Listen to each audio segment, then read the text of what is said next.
Good evening, students. Today I am going to elaborate a very nice topic which has been written here as heading subject verb agreement, जो grammar का एक बहुत ही अहम topic माना जाता है इसे सब्जेक्ट वर्ब एग्रीमेंट। जैसा कि ये नाम से ही क्लियर है कि सब्जेक्ट और वर्ब के बीच में जो तालमेल होगा, एग्रीमेंट होगा, जो सामंजस्य होगा, उसी चीज का पढ़ाई कहलाता है सब्जेक्ट वर्ब एग्रीमेंट। मतलब the agreement between a subject and a verb is called subject verb agreement. इसका ऐसे और भी एक नाम है सब्जेक्ट वर्ब कनकॉर्ड। एग्रीमेंट की जगह पर कनकॉर्ड भी कहीं कहीं देखने को मिलेगा, CONCORD कनकॉर्ड। या एक सिंगल वर्ड में इसका एक और नाम दिया जा सकता है, कुछ किताबों में मिलेगा, सिंटैक्स। तो इसको इस टॉपिक को 3 नामों से जाना जाता है। सिंटैक्स भी कहीं कहीं मिल जाएगा, कहीं कहीं सब्जेक्ट वर्ब एग्रीमेंट के नाम से इसको जाना जाता है, और कहीं कहीं सब्जेक्ट वर्ब कनकॉर्ड। लेकिन ज्यादातर किताबों में आपको यही हेडिंग मिलेगा, subject verb agreement. Is it clear? तो ये हुआ कि सब्जेक्ट और वर्ब के बीच में जो तालमेल होता है, उसी चीज की पढ़ाई को हम लोग क्या कहते हैं, सब्जेक्ट वर्ब एग्रीमेंट। ठीक है, मतलब इसमें जो पहला रूल जो हम डिस्कस करने जा रहे हैं, उसी से आपको ये क्लियर हो जाएगा कि आखिर ये है क्या। इसमें there are a number of rules, है ना, which will be taught in this section, but every day 2 rules 3 rules, है ना, I will teach you like that. Okay, लेकिन इसको पढ़ाने का एक ही मकसद है, क्योंकि सबसे ज्यादा अगर देखा जाए तो कॉमन एरर्स इसी सेक्शन से पूछे जाते हैं। इसीलिए that's why I would like to advise you, I would like to suggest you that everybody must go through this topic, means this chapter. Grammar का एक बहुत ही इंपॉर्टेंट टॉपिक इसे कहा जाता है, सब्जेक्ट वर्ब एग्रीमेंट को। तो इसका पहला रूल हम डिस्कस करने जा रहे हैं, है ना, एक्सप्लेन करने जा रहे हैं। तो आप लोग just look at the board. Okay, देखिए यार, ऐसे तो हम कोड में ही लिखे हैं, इसको हम इलैबोरेट करेंगे। S.S मतलब इस सिंगुलर सब्जेक्ट, एस एक पहला जो एस है सिंगुलर, और एस दूसरा जो एस है वो सब्जेक्ट, यानी singular subject plus singular verb. मतलब कि अगर सब्जेक्ट आपका सिंगुलर है तो उसके साथ जो वर्ब लगेगा वो भी सिंगुलर होगा। एकदम पहला बेसिक रूल एकदम समझ लीजिए, एकदम जड़ से हम लोग चल रहे हैं। ठीक है, जैसे एग्जांपल लेते हुए हम अगर समझाएं कि मान लीजिए हम सब्जेक्ट के रूप में रवि लिए, तो रवि कहने का मतलब कोई एक ही व्यक्ति का बोध हो रहा है, तो रवि के साथ आप क्या लगाते हैं, मान लीजिए अगर वर्ब आप लगाते हैं, मान लीजिए रवि वॉज लगाए, रवि वॉज इल, छोटा सी वाक ले, तो रवि अगर यहाँ इसमें इल तो एडजेक्टिव है, तो रवि सब्जेक्ट हुआ और वॉज क्या हुआ, वर्ब हुआ। तो आप गौर इस पर फरमाइए कि सब्जेक्ट आपका सिंगुलर तो दिख रहा है साफ कि रवि, रवि बोलने से एक व्यक्ति का बोध हो रहा है, और ये वाज भी सिंगुलर ही है, क्योंकि वाज का तो प्लूरल आप you must be knowing were, was का प्लूरल फॉर्म तो वर होता है। तो आपको ये साबित हुआ, ये रूल, ये पहला जो पॉइंट है यहाँ हाईलाइट किया गया है, S.S का मतलब सिंगुलर सब्जेक्ट, अब प्लस उसमें क्या लगेगा, उसके साथ S.V यानी कि सिंगुलर वर्ब। ये एक ही एग्जांपल के लिए और एग्जांपल आप ले सकते हैं। जैसे मान लीजिए हम यहाँ पर ले लिए द डॉग, मान लीजिए द डॉग बोलने में S तो भी नहीं लगा, द डॉग बार्क्स, भूखता है। तो कोई भी वर्ब का जो V5 फॉर्म होता है वो अपने आप में सिंगुलर होता है। वर्ब का 5 फॉर्म में जो V1 होता है, बहुत लोग को ये नहीं पता होगा ये चीज, लेकिन ये बताना चाहेंगे कि V1 से लेके V5 तक जो होता है, V2 V3 V4 V5, तो कोई भी वर्ब का जो रूट फॉर्म हुआ, मतलब V1 रूट, वो होता है प्लूरल। और जो ये V5 जो S या S, जैसे गो हम लिए और लास्ट वाला V5 उसका होता है गोज, तो गोज को बहुत लोग प्लूरल समझ लेता है, लेकिन ऐसा नहीं है। किसी भी वर्ब का V5 फॉर्म यानी पांचवा जो रूप होता है वो सिंगुलर होता है। उसी तरह मैं आप समझाना जो चाह रहा है, द डॉग सिंगुलर सब्जेक्ट, तो ये जो बार्क्स में एस लगा V5 जो हुआ, ये आपका सिंगुलर ही सब्जेक्ट है, इसको प्लूरल मत समझ लीजिए। ये रूल फॉलो इसमें भी कर रहा है, सिंगुलर सब्जेक्ट तो सिंगुलर वर्ब।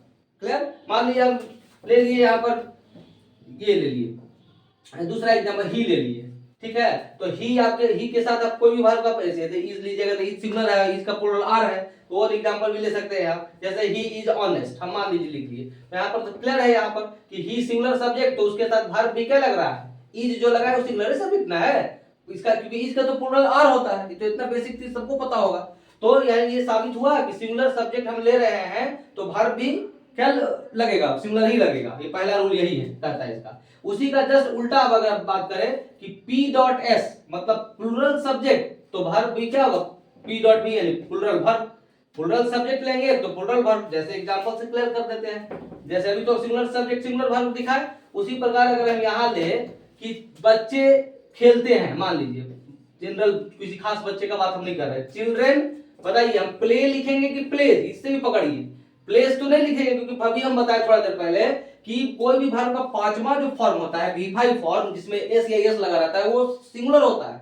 यानी चिल्ड्रन, यहाँ चिल्ड्रन में एक से अधिक बच्चा, तो यानी यहाँ पर P डॉट एस हुआ, यानी तो प्लूरल सब्जेक्ट। चिल्ड्रन जो है वो कैसा सब्जेक्ट है, प्लूरल सब्जेक्ट है, तो प्लूरल सब्जेक्ट के साथ वर्ब भी तो प्लूरल ले ही रहा है, P डॉट V। उसी प्रकार दूसरा एग्जांपल अगर हम ले, मान लीजिए दे प्लूरल है ना, दे से एक से अधिक कपोज होता है, दे वे लोग। तो उसी तरह हम यहाँ पर क्या, यहाँ पर एक वाज लगाए कि वर लगाए, दे वर ही लगेगा, क्योंकि दे प्लूरल सब्जेक्ट तो वर्ब भी क्या लगेगा, प्लूरल। तो बेसिक कॉन्सेप्ट है, दे वर हैप्पी, सिंपल एग्जांपल हम समझा रहे हैं। तो दे प्लूरल तो वर्ब भी क्या, वाज तो यहाँ नहीं लगा सकते आप। तो ये बेसिक, मान लीजिए हम एग्जांपल नाम ले लेते हैं नेहा। अब आप ही लोग बताइए, नेहा कुक होगा कि कुक्स होगा, क्या होगा, नेहा जब होगा तो नेहा सिंगुलर सब्जेक्ट है तो यहाँ पर तो एस लगेगा, कुक्स, क्योंकि सिंगुलर सब्जेक्ट है, पहला रूल फॉलो करेगा, सिंगुलर सब्जेक्ट तो सिंगुलर वर्ब, तो नेहा कुक्स होगा। लेकिन जैसे ही यहाँ नेहा एंड सीमा दो नाम कर देंगे तो दो व्यक्ति का बोध होगा, तब फिर कुक्स नहीं होगा, फिर कुक होगा, मतलब इस रूल पर आ जाएगा, प्लूरल सब्जेक्ट तो प्लूरल वर्ब। ये दो एकदम शुरुआती रूल्स था, है ना। अब यहाँ पर बताने जा रहे हैं थर्ड में, जो ये सेक्शन देखिए क्या लिखा गया, सिंगुलर नाउन एंड बीच में लगा रहेगा और फिर एक सिंगुलर नाउन आएगा। यानी कि इसको ऐसे समझिए सिंपल भाषा में कि अगर दो सिंगुलर नाउन एंड से जुड़ा हो, यदि दो सिंगुलर नाउन क्या चीज से जुड़ा रहा है, एंड से जुड़ा हो, तो उसके साथ वर्ब हमेशा प्लूरल लगेगा, ठीक है। जैसे एकदम सिंपल दो नाम हम ले लेते हैं, जैसे मान लीजिए मोनू एंड सोनू, एकदम सिंपल एग्जांपल। तो दो नाम है, दो पर्सन, दो लड़का का नाम है, तो एंड से जुड़ा हुआ है, देखिए सिंगुलर नाउन, ये भी सिंगुलर नाउन। और इसके बाद अब कोई पूछेगा अब हैव लगेगा कि हैज, तो स्वाभाविक है हैज तो सिंगुलर होता है, हैव लगेगा, हैव मान लीजिए लिख दिए प्लेड, हो गया हैव प्लेड।